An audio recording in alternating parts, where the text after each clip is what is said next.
kali ini, yaitu Poddak atau podcast dadakan. Aku harap kalian dalam keadaan baik dan sehat dan siap untuk belajar seru tentang sejarah. Aku tahu, mungkin ada yang berpikir, sejarah itu membosankan. Tapi tunggu dulu, jangan pergi kemana-mana, karena hari ini kita akan mengupas tentang Surat Perintah 11 Maret atau Super Smart. Dan kita akan membahas ini dengan kakak-kakak siswa dari SMA Negeri 1 Galang, yaitu dari kelas 12 IPA 3. Oke, mari kita simak.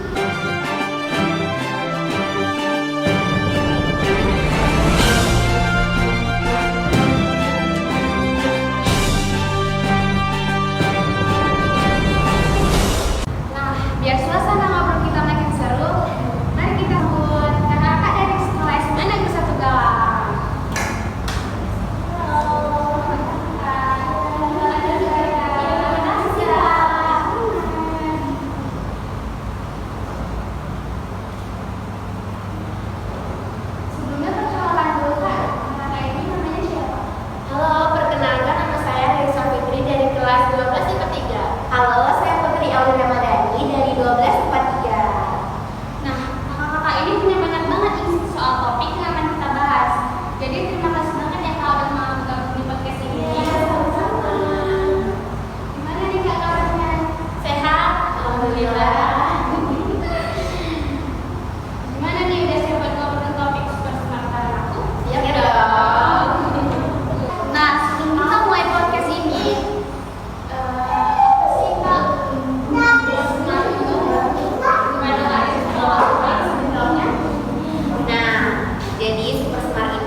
tidak kondisi keamanan itu tidak stabil, dan pemerintahan utama pada saat itu tidak sanggup lagi untuk mengendalikan peristiwa itu kan. Jadi di tengah-tengah tekanan dari militer dan demokrasi mahasiswa, masyarakat untuk mengambil tuntunan perubahan. Jadi Soekarno memutuskan untuk memberi wewenangnya kepada Soeharto.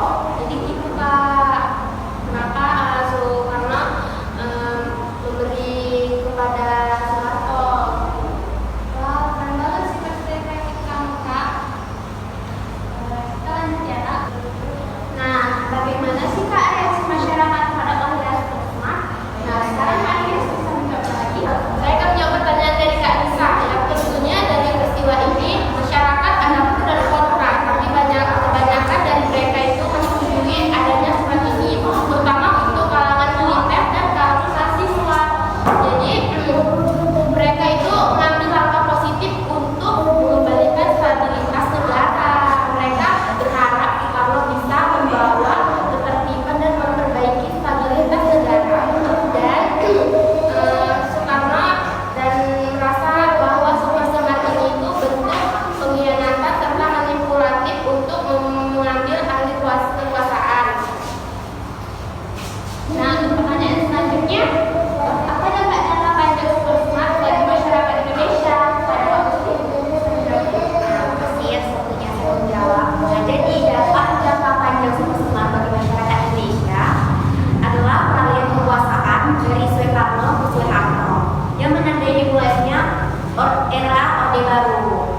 Nah, di bawah Orde Baru ada stabilitas ekonomi dan pembangunan infrastruktur, tetapi juga kebebasan berpendapat dan kekuasaan yang terpusat. Hingga kini, Supersmart masih menjadi perdebatan karena dianggap mengubah arah sejarah Indonesia secara drastis. Nah, Kak, saya akan kembali. Minum dulu ya Kak, biar saya repot-repot kalau gitu loh Kak, udah disiapin. Diminum ya Kak. 2 hours later.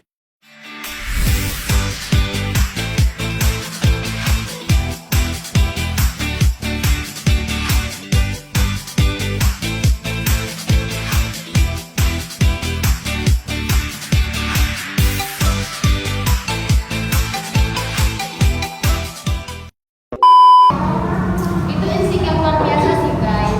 Jarang banget kita dengar hal kayak gini.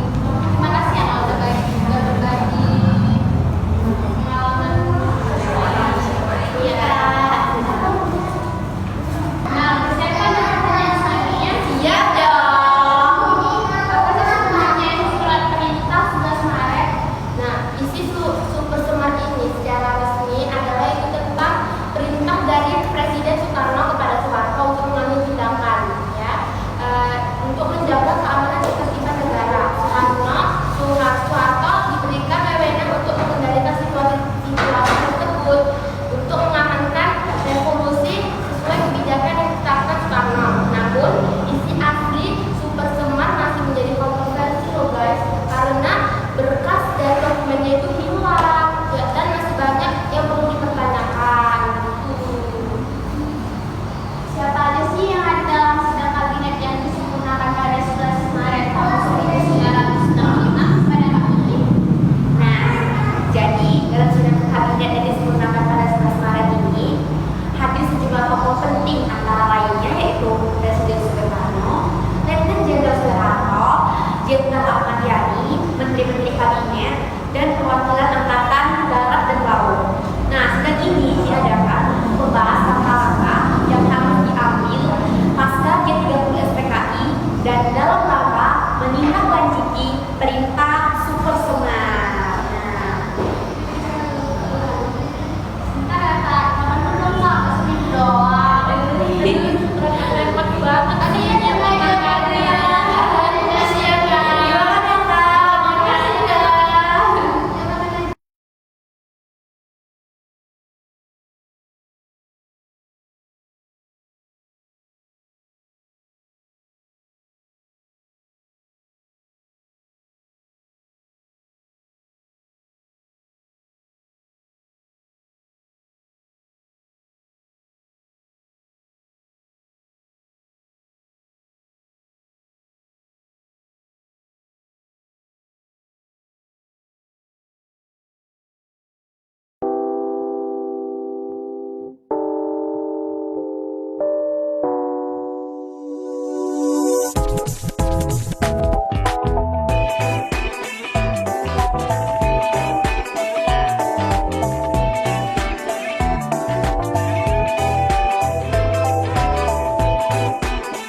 moments later.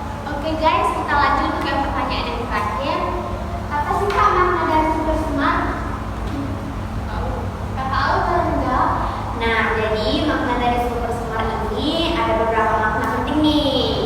Nah, yang pertama itu ada transisi kekuasaan. Super smart menandai peralihan kekuasaan dari Presiden Soekarno ke Letnan Jenderal Soeharto, mengubah politik Indonesia secara drastis. Ini adalah awal dari era Orde Baru yang berlangsung selama lebih dari 30 tahun. Nah, yang kedua itu ada stabilitas vs kebebasan. Super smart dicerminkan dilema antara stabilitas dan kebebasan. Meskipun era Orde Baru membawa stabilitas ekonomi dan politik, hal ini juga diiringi dengan pembatasan terhadap kebebasan berpendapat. Ada dari Kak Iris ya. Nah, aku juga akan menjawab makna lainnya ya yang dari dijawab sama Kak Putri. Saya juga akan menjelaskan makna dari peristiwa ini, yaitu yang ketiga, warisan sejarah. Di sini super smart masih menjadi topik perdebatan di kalangan sejarawan dan juga masyarakat. Berbagai interpretasi tentang keaslian, konteks dan implikasi dari super smart menunjukkan betapa pentingnya dokumen ini dalam memahami dinamika politik Indonesia. Dan